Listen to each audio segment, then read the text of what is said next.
بسم اللہ الرحمن الرحیم۔ السلام علیکم ورحمۃ اللہ وبرکاتہ۔ بیعت کے متعلق ہمیشہ سے مجھے کوشچن کیا گیا کہ اسلام میں بیعت کا تصور کیا ہے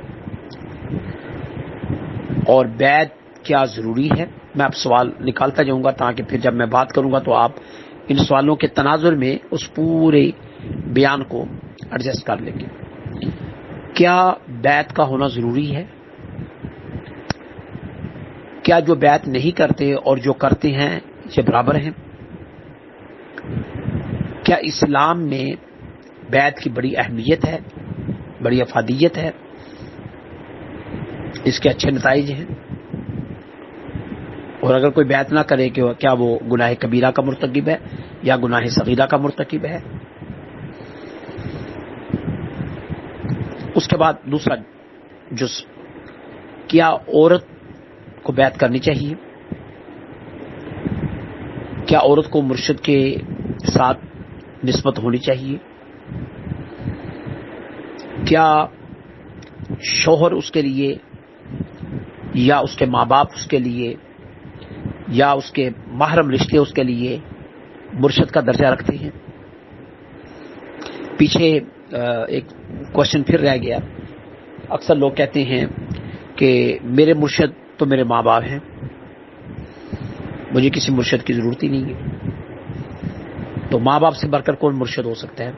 تو یہ سارے سوال آپ جمع کر لیں۔ اب میں آپ کو ترتیب کے ساتھ اس گفتگو کو میں بیان کرنے کی کوشش کرتا ہوں، اور یہ میں کوشش کروں گا، میں آپ یہ نہیں کہوں گا کہ میں آپ کو قائل کر رہا ہوں، نہیں قائل نہیں، میں ایک موقف ہے میرا، اس کو پیش کر رہا ہوں۔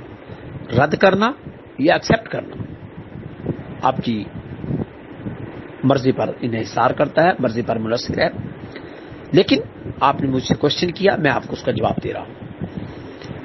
میری اس کے اوپر ایک سوچ ہے، میری اس کے اوپر ایک فکر ہے۔ سب سے پہلی بات تو یہ ہے کہ بیعت کا لغوی معنی ہے کیا؟ بیعت خرید و فروخت کو کہتے ہیں۔ جملہ یعنی میں وہ عربی ٹرم کوئی بھی استعمال نہیں کروں گا، سادہ لفظوں میں، کیونکہ میرے جو سننے والے لوگ ہیں وہ بھی انتہائی سادہ لوگ ہیں، بے شک پڑھے لکھے ہیں، لیکن پھر بھی یہ جو جملے ہیں یہ جتنا میں سادہ بیان کروں گا اتنا ہی آپ جلدی سمجھ جائیں گے۔ خرید و فروخت یعنی کچھ بیچا جا رہا ہے، کچھ خریدا جا رہا ہے، تو یہاں خرید و فروخت سے مراد مال نہیں، ارادہ ہے، نیت ہے، خواہشات ہیں۔ مرید اپنے آپ کو بیچ دیتا ہے، ارادت مند، وہ کسی کا ارادت مند ہو جاتا ہے، اور مرشد جو اس کی رہنمائی کرتا ہے، رشد و ہدایت، اس کا رہبر بن جاتا ہے، اس کی رہنمائی کرتا ہے، تو وہ اپنی خواہش کو اپنے مرشد کے تابع کر دیتا ہے، اپنے ارادے کو مرشد کے تابع کر دیتا ہے۔ ایک بات کی دوسری بات یہ ہے کہ مرشد کون ہوگا؟ مرشد وہ ہوگا جو سرکار دو عالم صلی اللہ علیہ وسلم کی شریعت کے مطابق چلنے والا ہوگا، اللہ کی توحید، سرکار دو عالم صلی اللہ علیہ وسلم کی نبوت اور رسالت اور آخری نبی، حضور سے والہانہ عشق محبت، اللہ سے والہانہ عشق اور محبت، قرآن کے اوپر اس کا ملکہ، احادیث کے اوپر اس کا ملکہ، اور دور حاضر کے حالات کے اوپر اس کا ملکہ، تب وہ ایک اچھا رہبر بن پائے گا کہ وہ اپنے چاہنے والوں کو، اپنے ارادت مندوں کو اچھے طریقے سے ان کی رہنمائی کر سکے، کسی ایسے نقطے پر نہ لے جائے جس میں ان کے لیے نقصان کا ذریعہ ہو۔ مثلا چھری کا استعمال ان کو بتائے کہ اس سے پیاز کاٹا جاتا ہے، اس سے پھل کاٹا جاتا ہے، اس سے سبزیاں کاٹی جاتی ہیں، اس سے قتل نہیں کیا جاتا، اس سے انگلیاں نہیں کاٹی جاتی، اس سے کسی کو زخمی نہیں کیا جاتا۔ ایک مرشد کا کام ہے بتانا. اگرچہ چوری اپنی حیثیت کے لحاظ سے جو اس کا استعمال کرے گا، اگر کوئی شخص کسی کو مارنا چاہے تو چھری تو کام کر جائے گی، لیکن مرشد نے اس کو بیلنس دینا ہے. دوسری مثال، آپ آنچ کے اوپر، چولہے کے اوپر کھانا رکھتے ہیں اور اس کھانے یا آٹا گوندھ کر روٹی پکا کر توے کے اوپر رکھتے ہیں، چائے رکھتے ہیں، کوئی بھی چیز، پانی رکھتے ہیں، انڈے ابال رہے ہیں. کیا آپ آنچ کا جو برنر ہے، اس کا جو لیور ہے، اس کو سپیڈ دے دیں گے یا بالکل آہستہ رکھیں گے؟ اگر بالکل آہستہ رکھیں گے تو کئی گھنٹے لگ جائیں گے، روٹی نہیں پکے گی. چلے گھنٹے نہ صحیح، کئی منٹ لگ جائیں گے. اور اگر آنچ کو لیور کے ذریعے تیز کر دیں گے تو روٹی جل جائے گی اور گیس بھی ضائع ہو جائے گی. تو آپ کیا کریں گے؟ آپ اس کو بیلنس دیں گے. وہ جو لیور کو بیلنس دینا ہے، یہی مرشد ہے.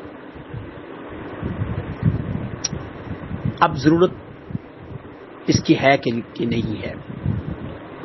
میں ایک جنرل سی مثالیں دیتا ہوں، دیہاتی لوگ جلدی سمجھ جاتے ہیں.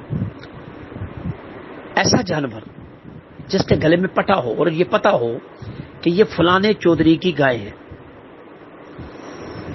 اور فلانے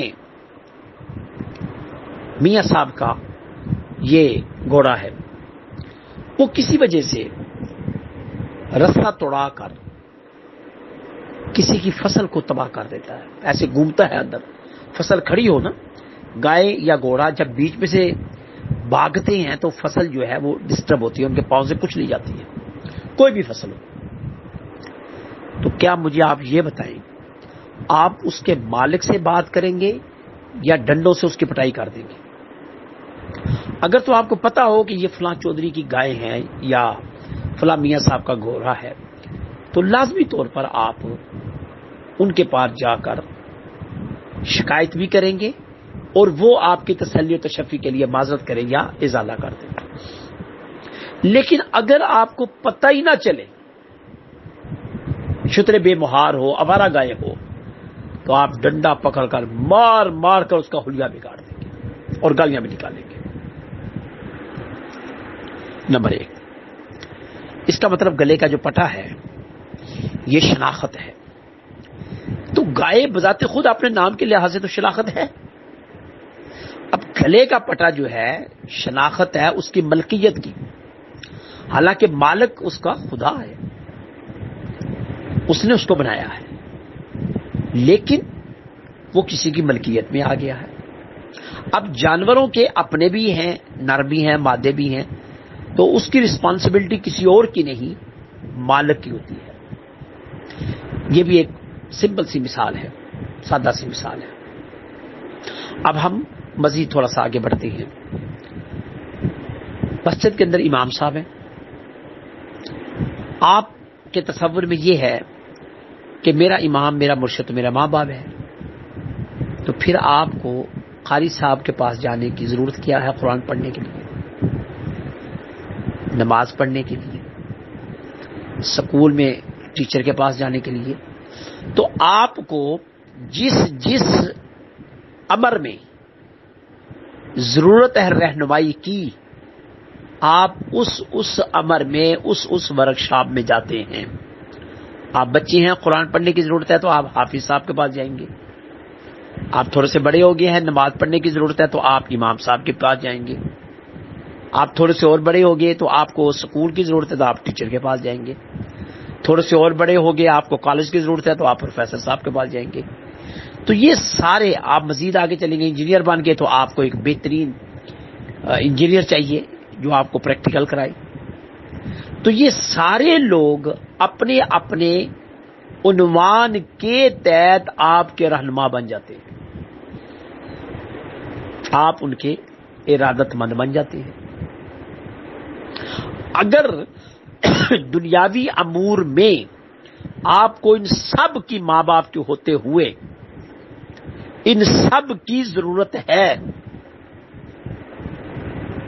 ان سب کی ضرورت ہے آپ کو، اور بھی آپ اس طرح آپ خود باقی سوچ لیں تو کیا دین شریعت اور طریقت میں آپ کو کسی رہنما کی ضرورت نہیں ہے؟ جس کی نقب تو ہمیشہ شیطان لگاتا ہے، شیطان کے وسوسوں سے آپ کو نکالنے کے لیے کیا آپ کو کسی صحبت کی اور کسی مجلس کی ضرورت نہیں؟ یہ صحبت اور یہ مجلس جو ہے یہ آپ کے ذہن کے وسوسوں کو دور کر دے گی، جس کو کونسلنگ کہتے ہیں۔ ماہر نفسیات یہ کہتے ہیں کہ یہ بندہ نفسیاتی مریض ہے، آؤ ہم اس کی سائیکالوجیکل کونسلنگ کرتے ہیں، اور ہم کہتے ہیں کہ آؤ ہم آپ کی ریلیجیس کونسلنگ کرتے ہیں۔ تو ریلیجیس کونسلنگ کیا ہوئی؟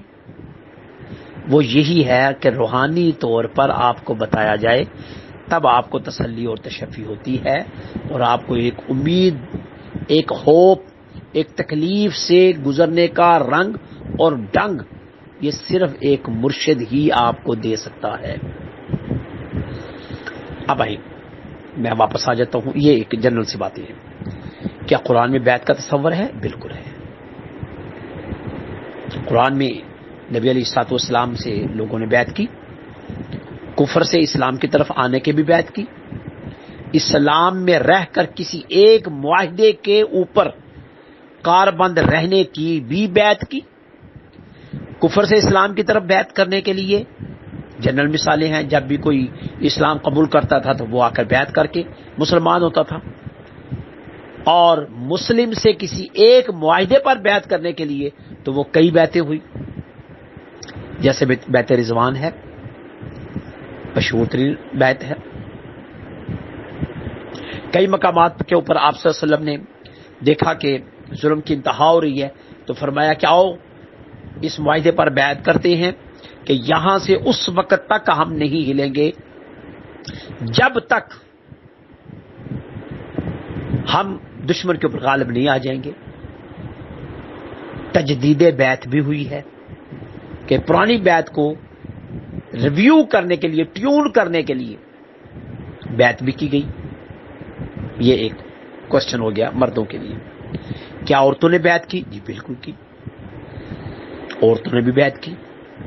حضور علیہ الصلوۃ والسلام کی بارگاہ میں عورتوں نے بھی بیعت کی، آ کر اسلام کی بھی بیعت کی، اور اسلام میں آنے کے بعد مختلف عادات سے بچنے کی بھی بیعت کی، اور یہ بھی بیعت کی کہ ہم آپ سے وفادار رہیں گے۔ تو بیعت کا جو تصور ہے یہ پیغمبر مصطفیٰ صلی اللہ علیہ وسلم کا ہی طرہ امتیاز ہے۔ اس کے بعد صحابہ، جب حضرت ابوبکر صدیق رضی اللہ عنہ خلیفہ بنے تب بھی بیعت ہوئی، سب نے کہا کہ ہم آپ کی خلافت کو تسلیم کرتے ہیں، یہ بھی بیعت ہوئی۔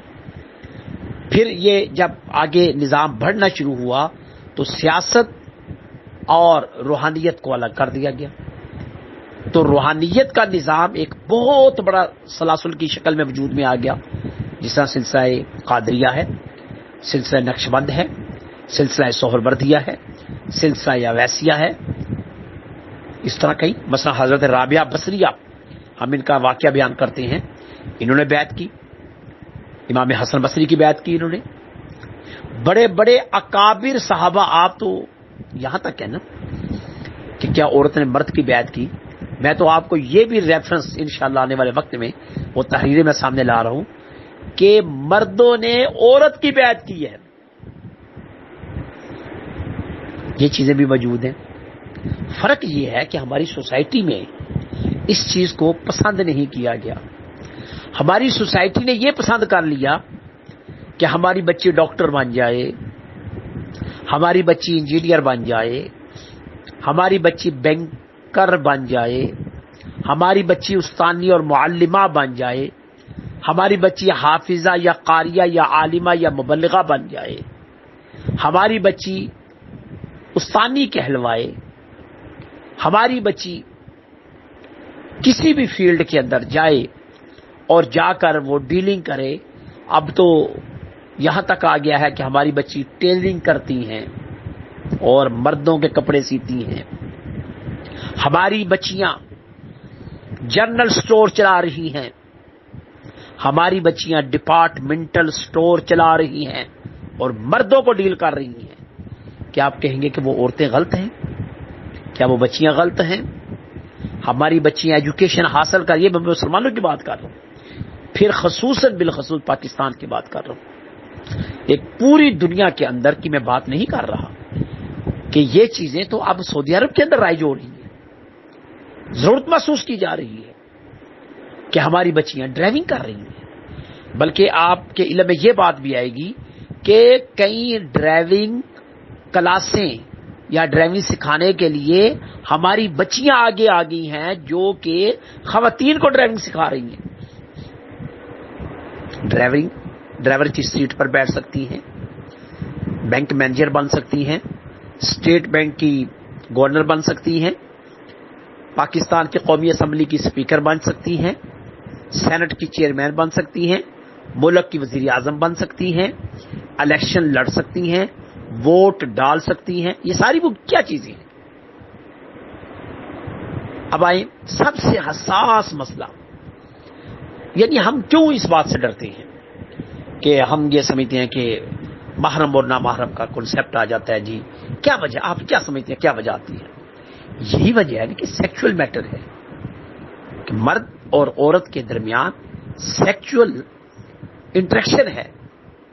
تو اگر آپ اس چیز کو حیا کی شکل دے دیں، غیرت کی شکل دے دیں، عزت کی شکل دے دیں،